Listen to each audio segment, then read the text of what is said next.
اور ہم نے تیز ہوا سلیمان کے تابع فرمان کر دی تھی جو ان کے حکم سے اس ملک میں چلتی تھی جس میں ہم نے برکت دی تھی، یعنی شام کی طرف، اور ہم ہر چیز سے خبردار ہیں۔ اور بڑے بڑے جنات کو بھی ان کے تابع کر دیا تھا کہ ان میں سے بعض ان کے لیے غوطہ خوری کرتے تھے اور اس کے علاوہ اور کام بھی کرتے تھے، اور ہم ان کے نگہبان تھے۔ اور ایوب کو یاد کرو جب انہوں نے اپنے پروردگار سے دعا کی کہ مجھے تکلیف پہنچی ہے اور تو سب سے بڑھ کر رحم کرنے والا ہے، تو ہم نے ان کی دعا قبول کر لی اور جو ان کو تکلیف تھی وہ دور کر دی، اور ان کو بال بچے بھی عطا فرمائے اور اپنی مہربانی سے ان کے ساتھ اتنے ہی اور بخشے۔ اور عبادت کرنے والوں کے لیے یہ نصیحت ہے۔ اور اسماعیل اور ادریس اور ذوالکفل کو بھی یاد کرو، یہ سب صبر کرنے والے تھے،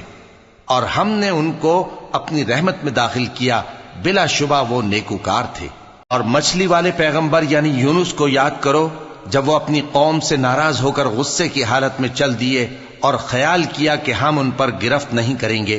مگر پھر اندھیروں میں اللہ کو پکارنے لگے کہ تیرے سوا کوئی معبود نہیں، تو پاک ہے اور بے شک میں قصوروار ہوں۔ تو ہم نے ان کی دعا قبول کر لی اور ان کو غم سے نجات بخشی، اور ایمان والوں کو ہم اسی طرح نجات دیا کرتے ہیں۔ اور زکریا کو یاد کرو جب انہوں نے اپنے پروردگار کو پکارا کہ پروردگار مجھے اکیلا نہ چھوڑ اور تو سب سے بہتر وارث ہے، تو ہم نے ان کی پکار سن لی اور ان کو یحییٰ بخشے اور ان کی بیوی کو اولاد کے قابل بنا دیا۔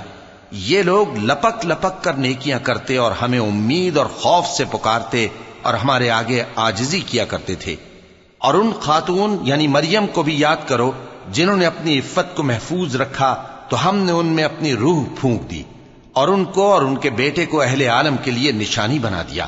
لوگو، یہ تمہاری جماعت ایک ہی جماعت ہے اور میں تمہارا پروردگار ہوں، تو میری ہی عبادت کیا کرو۔ اور لوگ اپنے معاملے میں باہم متفرق ہو گئے، مگر آخر سب ہماری طرف رجوع کرنے والے ہیں۔ اب جو نیک کام کرے گا اور مومن بھی ہوگا تو اس کی کوشش رائے گا نہیں جائے گی،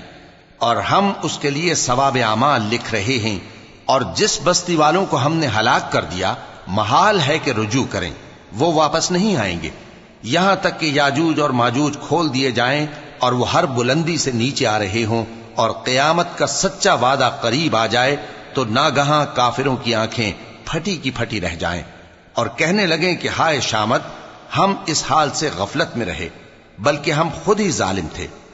کافرو، اس روز تم اور جن کی تم اللہ کے سوا عبادت کرتے ہو دوزخ کا ایندھن ہوں گے، اور تم سب اس میں داخل ہو کر رہو گے۔ اگر یہ لوگ در حقیقت معبود ہوتے تو اس میں داخل نہ ہوتے، سب اس میں ہمیشہ رہیں گے، وہاں ان کو چلانا ہوگا اور اس میں کچھ اور نہ سن سکیں گے۔